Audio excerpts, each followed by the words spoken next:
ามาเที่ยวลินวัดภูจับปะซักเนาะแกงจับปะซักตอนนี้กำลังขี่รถขึ้นเมืองภูบรรยากาศสวยงามหลาย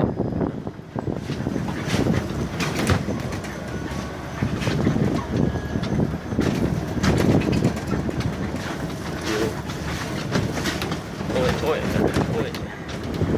ทางเขาค่อนข้างยากแน่แล้วขี่รถเมล์ขี่รถบัสจะไปส่งวิวรอบวัดภูก่อนจะขึ้น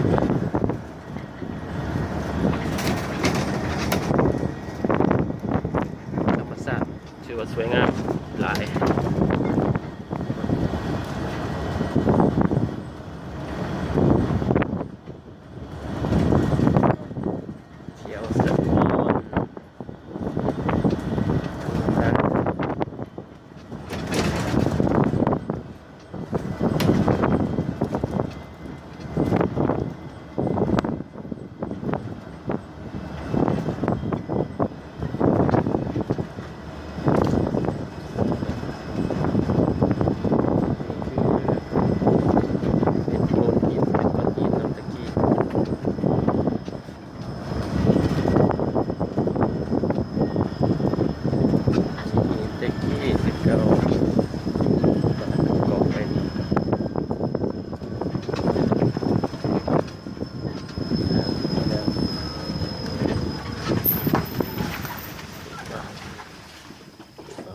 จุดนี้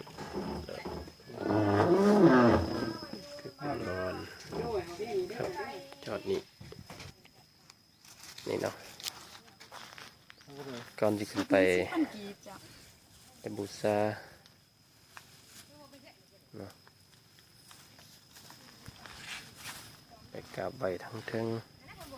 ซื้อดอกไม้ธูปเทียน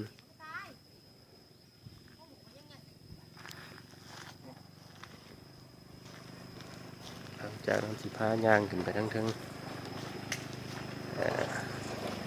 ตอนนี้กำลังย่างขึ้นไปจากวิวทั้งด้านเทิงนี่เนาะที่เขาจะย่างขึ้นไป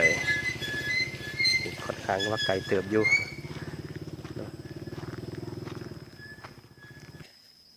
นี่เนาะนี่คือทางขึ้นทางวัดภูเราจะพายางขึ้นไปค่อนข้างไกลเติบอยู่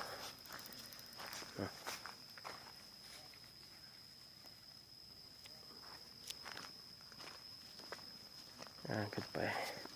ทางข้างจะมีน้องบัวเนาะน้องบัวทั้งข้างสวยงามหน่อยหนึ่ง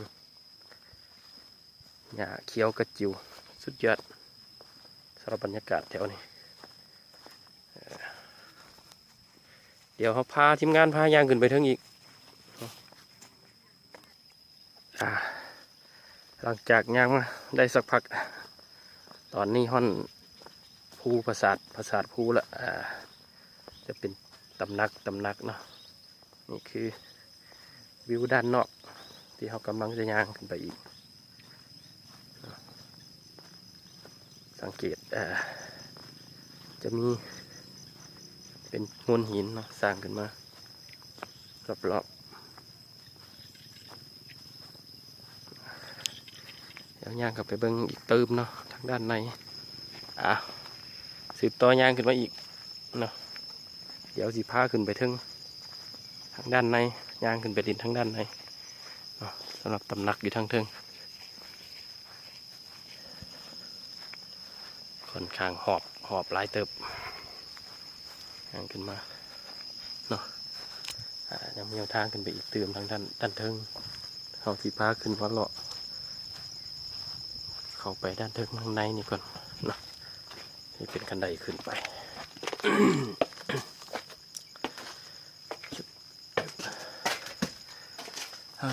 นี่เนาะด้านในก็จะเป็นก้อนหินแกะศิลาเป็นรูปผาห้มอย่างสวยงามเนาะด้านในเลยนี่เนาะเป็นโงหินก้อนหินเนี่ย มันหินที่จะเป็นการที่ยองกันขึ้นไปตัวนี้จะบ่มีซีเมนต์สิบ่มีอย่างเราเป็นโงนหินนี่นะกับทีมงานจะเป็นโงนหินที่ยองกันขึ้นเห็นบ่พี่เนาะยองกันซื้อบ่ได้ท่าปูนบ่ได้โปกปูนนี่ยังเลยข้างในด้านในจะเป็นแบบนี้ย่างกันมาเบิ่งเนาะนี่ตกติงนี่ก็เป็นจีหินเนาะจีหินมัดทั้งปราสาทมัดนี่ทั้งให้พี่น้องได้เบิ่งนี่คือขี้หินโงนหินที่ยองกันขึ้นไปมันจะหล่นจากหัวเขาเบิ่งใดยังบ่ฮู้นะนี่อาจจะเป็นห้องเข้าไปนี่ตัวนี่เพิ่นคือสียองมาใหม่เนาะตัวไม้นี่เนาะปกติมา3 ปีที่แล้วมันสิบ่มีไม้ตัวนี้น่าจะเป็นเอาไม้เป็นเอาไม้มาตอกกั้นไว้ย่านมันล่มลงมาเนาะนี่จะเป็นห้องอีกห้องอีกด้านห้องเนาะนี่ก็จะเบิดละตึกเข้าไปเอาไปบางด้านนั้นเติมเนาะ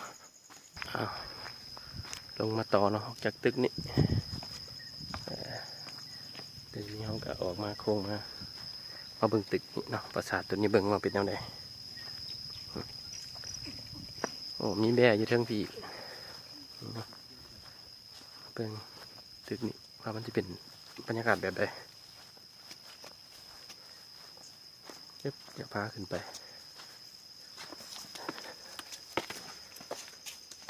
โอ้เพิ่นบ่ให้ขึ้นแล้วที่นี่ขึ้นอยู่ที่เอานี่เนาะก็เป็นห้องแกะสลักคือกันเป็นโงนหินมันตอกกันไม้ไว้ได้พาย่างขึ้นไปนี่เนาะข้างในโดยทีมงานคือเก่าทีมงานคือเก่าเข้ามาทางด้านในด้วยจันนี่เนาะจะเป็นปราสาททั้งซ้ายทั้งขวาแน่จะเป็นโงนหินเลี้ยนอยู่คือกันนะพี่น้องนี่นะทางเบิ่ง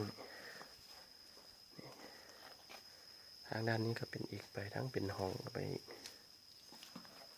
เนาะพากันมาเบิ่งทางด้านในนี่ก่อนว่าจะเป็นแบบไหนทีมงานทนคือเก่านำพาขึ้นไป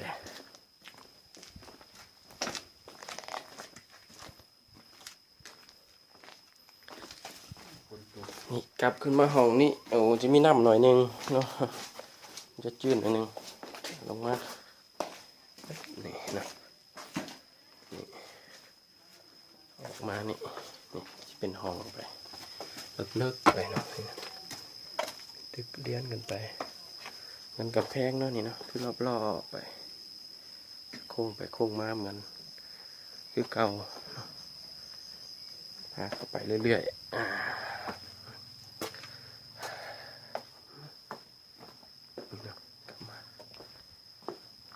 เรื่อยๆ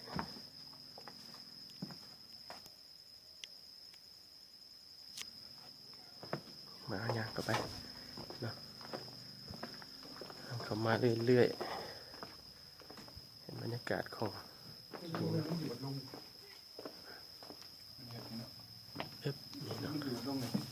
น่าจะแม่นแล้วเพิ่นก็เลยเอาไม้เอามากั้นมาอะไรบนหินนี่เนาะตามปกตินี่มันจะเป็นแบบนี้เนาะคือประตูมันจะเป็นหินแนวนี้เบิดเนาะให้พี่น้องได้เบิ่งจะบ่มีไม้เป็นอาจจะมาหยอกไม้น้ำหลังเนาะหันเข้ามาให้ล็อกนี่เดี๋ยวพาให้พี่น้องได้เลาะเบิ่งเนาะย่างมาเรื่อยๆทีมงานเพิ่นเริ่มหอบแล้วออกมาจะเป็นอ้อมเนาะมนทนเลยอ้อมกันเลยนี่เนาะอ้อมกันเลยนี่ก็มีประตูออกมานี่คือเก่า พี่น้องยางมาเพิ่งรอบๆข้างในนี่คือบรรยากาศข้างในของปราสาทเนาะปราสาทข้างในมาเบิ่งก็เป็นห้องก็คือเป็นประตูออกประตูเข้าเนาะจะเป็นงูหินตั้งแต่กี้พอละจะมีหูอื่นอีหยังในบ่หูมันจะเป็นหูสลักหูอย่างเดครับออกมานี่เนาะก็สีเป็นเมืองด้านข้างที่เขายางอ้อมเมื่อกี้นี่แต่ถ้าทั้งกลางนี่มันจะเป็นเดินอีหยังเป็นสักอย่างคนตะกี้สมัยตะกี้เนาะ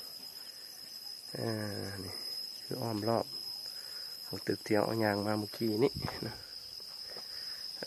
บัดนี้ก็สิท้าพี่น้องขึ้นไปทั้งอีกเขาก็จะมีพระใหญ่มีถ้ำนำย่อยอยู่ทั้งพุ่นเนาะนี่เขาก็จะได้ย่างขึ้นไปทั้งอีกรอบพาพี่น้องขึ้นไปทั้งอีกแล้วนี่เนาะตะกี้จะเป็นถิ่นทั้งซื้อเลยแต่เดี๋ยวนี้หันเป็นมอยขึ้นแล้วย้อนอย่างก็คือว่ามันอาจจะอันตรายเลยมาด้านข้างสองข้างที่มีกันไดให้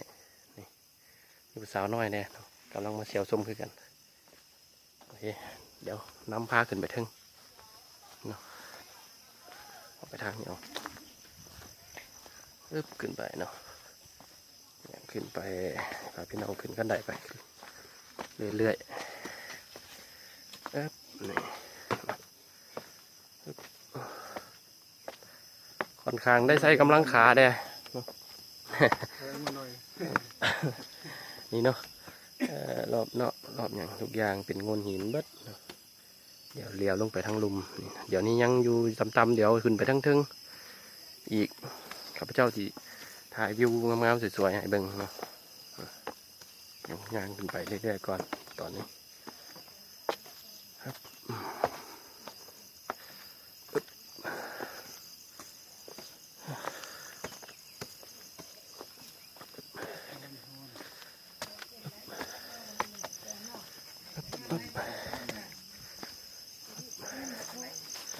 นี่ขึ้นมาจะมีห้านขายเครื่องบูชาเนาะยังเทิงอีกนี่คือวิวยังเทิงขายของดอกไม้เก่ายางเขาถวายบูชาของยางมาถึงปูปัญญากรมท่าเป็นเครื่องฝากของต่อเพิ่นถวายเพิ่นให้ตู้ดูเป็นสาวภาษาที่พี่น้องเนาะพาขึ้นไปเติมอีกเรื่อยๆย่างขึ้นไปเกือบโอ้โหนี่เนาะเส้นทางขึ้นไปแต่ต้องได้ใส่กำลังขาเรื่อยๆยันขึ้นไปเนาะเดี๋ยวพาพี่น้องขึ้นไปเทิงด้านเทิงย่างไปเรื่อยๆนะตอนนี้นี่เนาะที่เขาขึ้นมาค่อนข้างเครื่องกลางนะเนาะของสั้นเทิงโอ้นี่เนาะยังขึ้นไปตื้มนี่คือขั้นใดขึ้นไปอีกนี่เนาะทางขึ้นไปเดี๋ยวพาย่างขึ้นไปอีก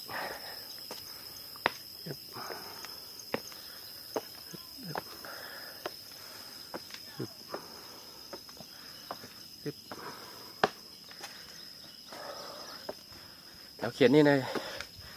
จะเย็นได้เนาะเพราะมันมีกกจำปาบ่เนาะจำปาหลายตึบบรรยากาศที่เย็นหลายเนาะนี่เนาะยังอีกสั้นนี่โอ้โหสั้นนี่แห้งโบไปทำบาดแล้วพี่น้องนะแห้งไส้ระยะทางขึ้นไปอีกประมาณ30 เมตรนี่คือรอบเดี๋ยวเดินกันมาไกลพอสมควรละเนาะรอบทั้งข้างเนาะจะมีองค์พระสมัยตะกี้พวกกันเนาะแต่เดี๋ยวนี้บางชิ้นส่วนอาจจะบ่เห็นละ ก่อนทางขึ้นจะมีทางสององค์เนาะเดี๋ยวพายางขึ้นไปอีกพี่น้องขึ้นไปอีกอีกทีมงานทีมงานคนก็เหงื่อแตกเหงื่อแตนละยังเริ่มอยากไปได้อยากถอยได้แต่ก็ต้องมาก็ต้องได้ไปมันถึงที่สุดเนาะต้องได้ถึงที่สุดอาจจะยากสิลำบากกว่าไหนก็ตามเดี๋ยวพาขึ้นไปเติมพี่น้องเฮ้ยขึ้นมาสั้นถึงสุดละตอนนี้จะมีอีกขีมเดี๋ยวเบื้องทางขึ้นมาเนาะพี่น้องโอ้โหหอบเราจะมีห้านค้าอยู่เทิงอีกจะมาขายเป็นจะขายนกเนาะเราจะนกเป็ดปล่อยอีกพาขึ้นไปเบื้องด้านสิมด้านในเนาะเดี๋ยวพาไปบูชาอยู่ในมาบูชาอยู่ทางใน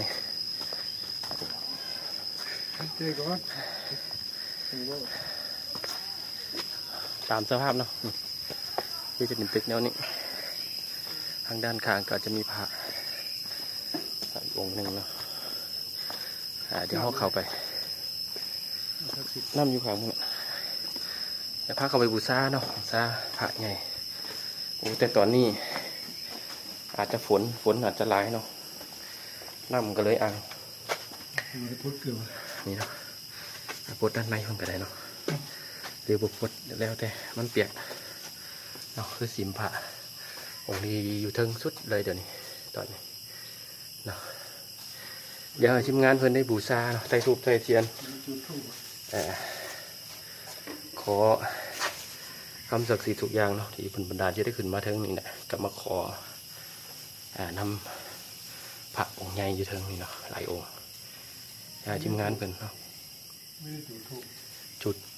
บ่ได้กาแฟเอาบ่เพิ่นบ่มีหายบ่อยู่ข้างนั้น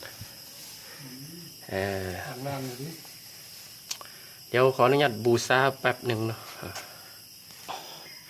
มาต่อเนาะหลังจากบูชาแล้วกลับมาขออนุญาตตีกุ้งเนาะจัก3 ครั้ง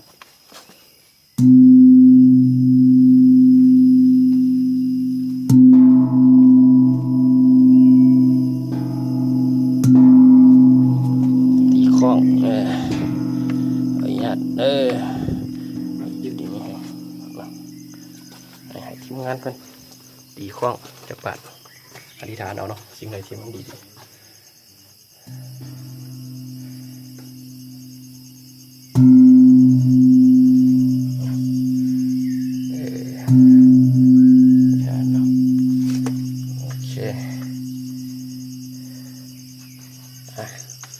จากนั้นก็มาให้พี่น้องมาต่อทางด้านซ้ายมือนี่เนาะตอนนี้เขากำลังสิขึ้นไปบอนที่ว่ามีน้ำเนาะน้ำศักดิ์สิทธิ์เพิ่นออกมาจากถ้ำเป็นอันมานี่เราบ่ได้มาเอาน้ำไปหดสูงเนาะเป็นน้ำศักดิ์สิทธิ์ที่สุดสำหรับวัดภูแห่งนี้เนาะเดี๋ยวพายังขึ้นไปทางนี้เนาะทางด้านเทิงจะมีน้ำย่อยอยู่เทิงเนาะเดี๋ยวจะพาขึ้นไปตอนนี้เป็นทีมงานอาบน้ำโอ้ไม่อาบน้ำเนาะเหงื่อแตนดูสิอดเอาเนาะนี่วิวทางด้านเทิงครับเจ้าที่ทายให้เบิ้งนี่คือจะเป็นโงนหินบัดเลยนะเดี๋ยวได้ยินเสียงน้ำละตอนนี้ที่พายางขึ้นไปมาเบิ้งน้ำตกนี่นะอยู่กองโงนหินใหญ่นี่แหละจะเป็นโงนหินใหญ่ที่สุดเลยเดี๋ยวนี้จะมีน้ำรอดพื้นส่วนคนแถวนี้เป็นเอิ้นว่าน้ำศักดิ์สิทธิ์นะเนาะนี่ด้านในจะมีตู้บริจาคแด่บริจาคกับบริจาคนี่นะนี่ให้นี่คือน้ำจีบาเนาะเป็นน้ำมูลน้ำศักดิ์สิทธิ์มานี่เนาะเจ้าไอ้เมืองใกล้ๆเป็นโรงเรียนมากัน จะออกมาพี่น้องพี่จะออกจากภูนี่เลยพี่น้องไปตรงใกล้ๆเลยตอนนี้น้ำตะกิดตัวนี้จะน้อยออกมาจากภูด้านในของเขานะครับมันจะตกลงมาแล้วมันจะดำกับเช็ดเลยไม่เป็นไรต้องเอาหันก็ได้ต้องเอาหันก็ได้นี่เอาเงินก็ได้มีที่ตรงด้านทึงก็ได้แล้วแต่ความสะดวกขออนุญาตเอาน้ำมนต์ก่อนเนาะเดี๋ยวนะตอนนี้ทีมงานกำลังตรงเอาน้ำมนต์มาใส่หัวนะมาขอได้เนาะขอได้ใส่หัวใส่อย่างนี้เนาะยำซูเดอร์เนาะลูกหมาสวยหนาเลย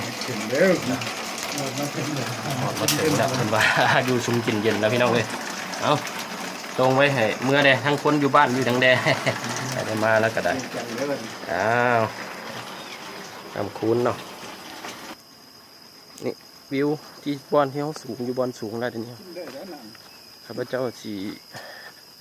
ถ่ายมุมสูงให้เบิ่งนะอันนี้อยากขึ้นไปโงนหินในอยู่แต่ยานขึ้นบ่ได้หาลงมาสิซะเนาะคือเป็นถ่ายเอาวิวตอนนี้วิวที่เขายางขึ้นมานี่ค่อนข้างว่าสูงจากน้ำทะเลขึ้นมานี่ก็สูงเติบนี่เป็นโงนหินเนาะเป็นวิวเขาจะแนมเห็นสายน้ำของแน่กับเฮือนบ้านเฮือนประชาชนอยู่สูงสุดเราจะซูมลงไปเบิ่งเนาะจีบอลเขายางขึ้นมายางขึ้นมาถือว่าไก่เติบนี่เนาะไก่เติบไปที่เราจะเป็นน้ำคอเขากระแนมเห็นอยู่ใกล้ๆเนาะไก่หลายเติบส้มหนึ่งน้ำของมีน้ำของอยู่ไกลๆเนาะที่เขาถ่ายวิวให้เบิ่งนี่คือจุดสูงสุดแล้วเนาะที่ว่าเขาขึ้นมาบางวัดภูก็ถือว่า